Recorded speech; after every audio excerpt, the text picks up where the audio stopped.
अस्सलाम वालेकुम दोस्तों, कैसे हैं आप सब। उम्मीद करता हूँ आप सब बहुत खैरियत से होंगे। Welcome to our new YouTube channel called the versatile take.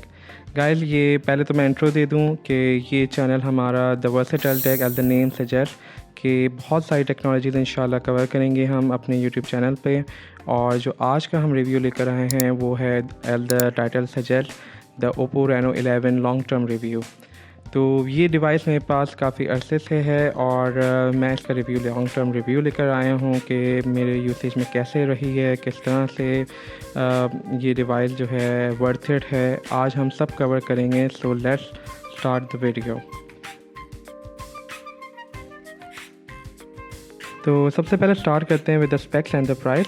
तो सारी स्पेसिफिकेशन आप मेरी वीडियो की राइट साइड पे देख सकते हैं एंड हम वीडियो में फर्दर इसको कवर करेंगे सारी स्पेक्स को। एंड द प्राइस, अगर मैं बात करूं प्राइस की, तो डिवाइस जो मुझे रिटेल पड़ी थी वो 74,000 की रिटेल पड़ी थी और ये हमने ऑनलाइन ऑर्डर किया था from the website called priceoid.pk। And let's move on to the design and the first impressions. अच्छा दोस्तों, बात कर ली जाए डिज़ाइन और फर्स्ट इंप्रेशन की, तो डिज़ाइन काफ़ी ही प्यारा डिज़ाइन है। इट्स अ बॉक्सियर डिज़ाइन, सारी एजेस जो हैं वो फ्लैट हैं, फ्लैट डिज़ाइन बैक से भी है, आगे से भी। It's a glass front end glass back, but the जो हमारी रेल्स हैं वो मेटल की नहीं है, प्लास्टिक की, but the finishing is very good. और अगर कैमरा डिज़ाइन की बात कर लीजिए तो कैमरा डिज़ाइन भी इतना कोई बुरा नहीं है। इन्होंने सन जो रेज़ होती हैं उनसे मिमिक किया डिज़ाइन को, तो कैमरा डिज़ाइन भी बहुत अच्छा है और डिज़ाइन काफ़ी बॉक्सियर होने की वजह से बड़ा एलिगेंट लुक देती है और बिल्कुल नई महसूस होती है आज के टाइम पे। अच्छा, एक और मैं एक्सपेक्ट करूँ कि डिवाइस बड़ी थिन भी है, कोई ज़्यादा मोटी नहीं है, 7.54 मिलीमीटर थिन है, मतलब थिक है ये, और काफ़ी अच्छी डिवाइस है। वेट भी काफ़ी बेहतर है, 177 ग्राम वेट है इसका। और अगर हम दूसरे इंप्रेशन की बात करें, जो मेन आपका एक्सपेक्ट होता है जब भी आप डिवाइस अपने हाथ में लेते हैं, तो उसमें आप डिस्प्ले सबसे पहले देखते हैं। तो इसका डिस्प्ले भी बहुत अच्छा है, 6.7 इंचज़ की AMOLED 1080p स्क्रीन है, 120 हर्ट्ज़ का रिफ़्रेश रेट है, HDR10 सपोर्टेड है और ये HDR10 प्लस सपोर्टेड है। And it comes with 10 bit, ये एक 10 बिट डिस्प्ले है जो कि 1 बिलियन कलर सपोर्ट करता है। और स्क्रीन टू बॉडी रेशो की बात कर ली जाए तो वो 93.4 स्क्रीन टू बॉडी रेशो है, जो कि बहुत अच्छा है। H2H पूरी फील होती है, बेल्स बहुत मिनिमल हैं, आई गेस बहुत ही ज़्यादा कम हैं, तो ये एक बहुत अच्छी बात है। तो गाइस, अगर सबसे पहले हम चिपसेट की तरफ आ जाते हैं परफॉर्मेंस में, तो चिपसेट जो यहाँ हमें दिया गया है वो है मीडियाटेक का डायमेंसिटी 7050। ये एक 6 नैनोमीटर का प्रोसेसर है और काफ़ी कह लें कि हमारे जो चलते आ रहे थे G99 और G100 हमारे कौमी हार्डवेयर्स, तो उनमें सबसे बेहतर है ये आई गेस। और इसके Antutu और Geekbench भी मैं आपसे शेयर कर दूँगा, तो वो भी काफ़ी बेहतर हैं उसके मुकाबले में, काफ़ी परफॉर्मेंस हमें बेहतर यहाँ मिलती है। ये एक ऑक्टा कोर प्रोसेसर है जिसमें 2.6 गीगाहर्ट्ज़ के 2 Cortex A78 हैं और 6 जो हैं वो 2 गीगाहर्ट्ज़ के Cortex A55 हैं, तो यहाँ परफॉर्मेंस बहुत बेहतर ऑप्टिमल होने वाली है। हाँ, ये है कि ये कोई एक फ्लैगशिप प्रोसेसर नहीं है, ये एक मिड रेंज प्रोसेसर है और ये प्रॉपर मिड रेंज है, कोई मिड रेंज हायर भी नहीं है, तो ये मिड रेंज में आता है। और अगर बात करें GPU की, तो यहाँ पे हमें माली G68 MC4 GPU में सपोर्ट मिल रही है यहाँ पे। अच्छा, अगर मैं दोबारा बात करूँ तो हम जो कि आगे चल के बात करेंगे कैमरा में, तो लेकिन अगर हम गेमिंग पे आ जाएं तो गेमिंग इसकी बेहतर है। इसमें मैंने अपना GTA सैन एंड्रियास और GTA वाइस सिटी वगैरह भी टेस्ट किया है, उसकी अगर आप वीडियो देखें हमारे इस गेम की, तो यहाँ पे हमें कुछ स्टटर्स मिलते हैं, ज़्यादा लाइट इफ़ेक्ट्स जब आ जाएँ या ज़्यादा ट्रैफिक हो जाए तो गेम स्टटर करने लगता है। बाकी अगर आप इसकी कुछ रेज़ोल्यूशन कम कर दें गेम की सेटिंग में जाके, तो ये आपको जो है कुछ अच्छी बेहतर फ्रेम रेट प्रोवाइड करेगा।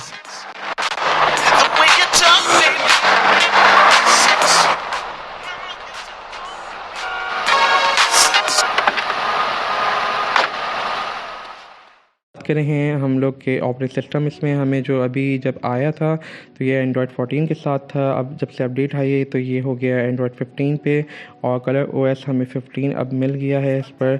और इसमें काफ़ी एआई स्टफ़ भी आए हैं। एआई की अगर हम बात करें तो इसमें जेमिनी बहुत प्रॉपर्ली वर्क कर रही है। अगर आप राइट साइड से स्वाइप अप करें तो आपको जेमिनी ओपन हो जाती है। आप अपने कोई भी टास्क कमांड्स बड़े आसानी से दे सकते हैं, लाइव चैट्स भी कर सकते हैं। अगर एआई के दूसरे प्रॉस्पेक्ट्स पे बात की जाए तो आपका क्या कहते हैं, हम गैलरी में देखें तो काफ़ी अच्छे हमें फ़ीचर्स मिल रहे हैं। कोई भी आप ऑब्जेक्ट है वो रिमूव बड़े अच्छे से कर लेता है एनालाइज करके। कुछ फ़ोटोज़ हैं हम आपसे वो शेयर करेंगे।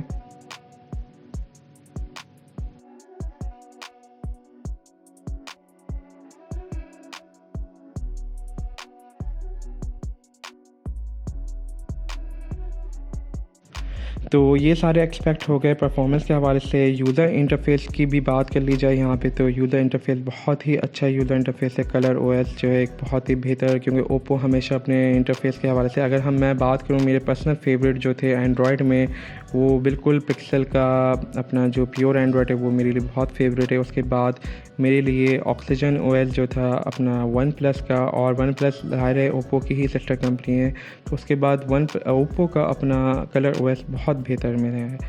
और इसी तरीके से फिर शाओमी का आता है अपना हाइपर ओएस, वो भी बहुत अच्छा ऑपरेटिंग सिस्टम है। तो कलर ओएस नो डाउट एक बहुत ही वेल मेंटेन्ड ऑपरेटिंग सिस्टम है ओप्पो की तरफ से। और इसके जो फीचर्स हैं मतलब वो बहुत ही अच्छे होते हैं।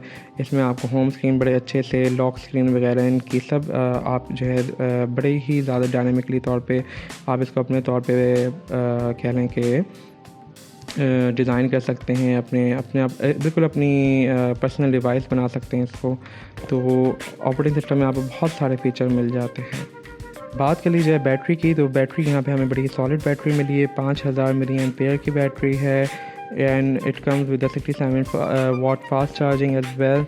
और ये 0 to 50% आपको 20 मिनट्स में चार्ज करके दे देता है, जो कि बहुत ही अच्छी बैटरी है। अच्छा फुल डे बैटरी है, बैटरी में कोई प्रॉब्लम नहीं है, तो बैटरी की तरफ से आप पर परेशान नहीं होने वाले। चलते हैं किसी भी डिवाइस के सेंट्रिक पे, जो कि उसका कैमरा होता है। तो यहाँ पे जो हमें कैमरा मिल रहा है वो भी बहुत काफ़ी बेहतर है, क्योंकि अगेन मैं ये मेंशन करूँ कि ये एक हमारे पाकिस्तान के हवाले से एक मिड रेंज डिवाइस है जो कि 74,000 में आती है, और हमें काफ़ी बेहतर अच्छा ओवरऑल पैकेज मिल रहा है।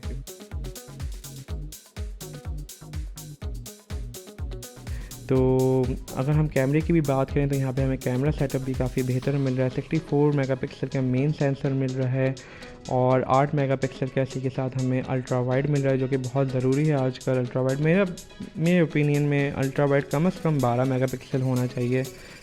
और क्योंकि अगर हम अल्ट्रा वाइड वीडियो की तरफ जाएं तो फिर वो भी हमें फिर 1080p प्लस 4K भी सपोर्ट मिल जाती है। तो 8 मेगापिक्सल जो है वो लिमिट कर देता है हमें 1080p पर, तो एक ये डाउन साइड है। तो 12 मेगापिक्सल अल्ट्रा वाइड ज़रूर होना चाहिए। अगर हम देखें मिड रेंज की, मैं अपना ओपिनियन शेयर करूं तो दो कैमरे बहुत ज़रूरी हैं। एक मेन सेंसर जो कि अच्छा होना बहुत ज़रूरी है उसका, इसी तरीके से जो अल्ट्रा वाइड है उसका भी एक प्रॉपर अल्ट्रा वाइड का कॉम्बो होना बहुत ज़रूरी है। अगर हम थर्ड कैमरा की बात करें तो वो 2 मेगापिक्सल का मैक्रो लेंस है, और कुछ नहीं, बस कह लें कि 3 कैमरे पूरे करने होते हैं। लेकिन ये है कि आप इसमें मैक्रो शॉट्स ले लेते हैं। अगर इमेजेस की बात कर ली जाए तो ये प्रॉपर डे लाइट इमेजेस बहुत अच्छी प्रोड्यूस करता है ये सेंसर। तो अब हम चलते हैं इसकी इमेजेस की तरफ।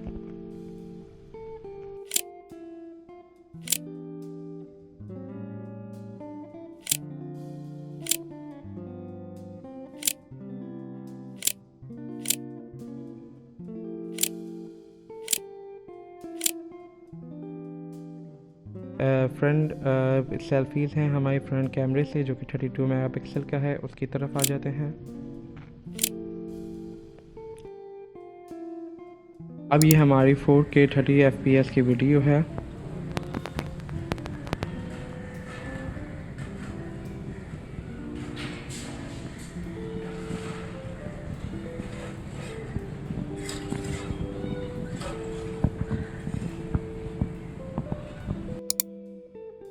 हमारे पास कुछ स्लोमो शॉट्स हैं जो कि 1080p भी सपोर्ट करते हैं और 480p भी।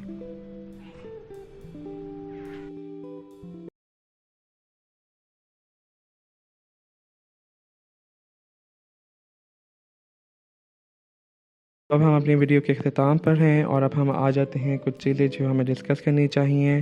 तो गीक बेंच स्कोर की बात की जाए तो वो सिंगल स्कोर हमें 899 का मिलता है और मल्टी स्कोर जो है 2345 का है। एंटीट्यूड स्कोर की बात की जाए तो वो 6 लाख से अबव है, आप देख सकते हैं। और चलते हैं डिवाइस के अब आखिर में प्रोज एंड कॉन्स के। तो अगर प्रोस की बात की जाए तो जैसा कि मैंने आपसे कहा कि H2H screen to body ratio device है ये, जो कि 93.4 screen to body ratio support करती है। अच्छा, इसमें एक अच्छा मोड भी आता है अगर कुछ फीचर्स की बात की जाए, जिसमें इसमें एक अल्ट्रा वॉल्यूम मोड दिया गया है जो कि 300% हमें आदेशों का इंतजार है। ये क्या हो रहा है? आने वाली 2 फ्लाइट्स एक दूसरे के रास्ते में हैं। कितना वक्त बचा है? 4.5 मिनट। नजर रखो, चॉपर चालू करो। और जैसे कि मैंने कहा कि इसकी नेचुरल थेटिक डिज़ाइन है, काफ़ी प्यारा है, जो कि 7.5 मिलीमीटर थिन है। और इसी तरीके से अगर देखा जाए तो इसके पोर्ट्रेट बहुत अच्छे हैं कैमरे के। 67 वाट्स की फास्ट चार्जिंग है, एक्सपेंडेबल स्टोरेज भी हमें यहाँ मिलती है 2 टेराबाइट तक की। और ये आता है IP65 water and dust resistance के साथ। देखा जाए तो ये रेजिस्टेंस है, नॉट वाटर प्रूफ। तो ये 3 मिनट तक की वाटर जेट टेस्ट और 60 मिनट के रेन टेस्ट के अंदर आराम से ये सर्वाइव कर जाएगा। जबकि अगर इसके कॉन्स की बात की जाए, 8 GB रैम के बावजूद पूरा रैम मैनेजमेंट दिखती है, हेयर एंड देयर स्टटर्स हैं, तो वो रैम भी कह सकते हैं या फिर आप कह सकते हैं कि हमारा चिपसेट इतना तगड़ा नहीं है, जो कि मैं उम्मीद करता हूँ कि कुछ बेहतर चिपसेट हमें यहाँ पे प्रोवाइड किए जाएंगे। अगेन वही कि नो स्टोरियो स्पीकर्स, कोई हाई एंड गेमिंग आप इसमें प्रॉपर नहीं कर पाएंगे और नाइट शॉट्स इतने उम्दा नहीं आने वाले। और कभी कभी आपको कैमरा परफॉर्मेंस भी लैगी देखने को मिल सकती है। अच्छा, बात यह है कि आप आ जाते हैं वीडियो के आखिर में कि ये एक लॉन्ग टर्म रिव्यू था, तो इसमें मैं उम्मीद करता हूँ कि मैंने सारे एक्सपेक्ट अच्छे से कवर किए होंगे। लेकिन जो लास्ट एक्सपेक्ट था वो ये था कि इसमें डेली यूसेज कैसा रहा। डेली यूसेज देखें बहुत अच्छा रहा डिवाइस का, जितनी डिवाइसेस आ रही थी। इवन इसके बाद का मॉडल 12F भी कोई अच्छा नहीं आया था। 11F बहुत एक अच्छा ऑप्शन था, क्योंकि इस साल जो हमारे पास रेडमी के भी जो नोट सीरीज़ थी वो 14 वाली, वो इतनी अच्छी प्रॉपर नहीं आई थी। उसमें हमें कोई इतना अच्छा हार्डवेयर भी नहीं मिल रहा था। G99 के साथ आता था, वो हमें 46-45 से नीचे की डिवाइसेस में भी देखने को मिल रहा था इन्फिनिक्स और टेक्नो में। तो क्यों हम 75,000 दे के टेक्नो अपना Xiaomi के Redmi Note 14 प्लस या प्रो प्लस पे जाते। तो मेरे ख़्याल में ये एक बहुत ही अच्छी डिवाइस आई थी। ओप्पो ने इसके बाद 12F निकाला, जो कि इतना अच्छा नहीं था। 13F एक बेहतर डिवाइस है, उसका भी इंशाल्लाह रिव्यू करेंगे अगर आप चाहते हैं। अच्छा, ये चैनल जो है हमने नया कह लें कि लॉन्च किया है, स्टार्ट किया है। आप सबकी दुआएं चाहिए, आप सबकी बहुत सारी सपोर्ट चाहिए। और आप इसी तरह अगर चाहते हैं कि हम ग्रो करें और अच्छे आपके रिव्यूज़ लेकर आएँ, तो काइंडली हमें बहुत सपोर्ट दें, सब्सक्राइब करें। और अगर कोई सजेशन देना चाहते हैं तो वो भी कमेंट सेक्शन पे आप हमें बता सकते हैं। और साथ ही साथ इस वीडियो को लाइक ज़रूर करें, शेयर करें, ताकि हमारा चैनल ग्रोथ कर सके। आज के लिए अल्लाह हाफ़िज़, अपना बहुत सारा ख्याल रखें guys. Take care, bye bye.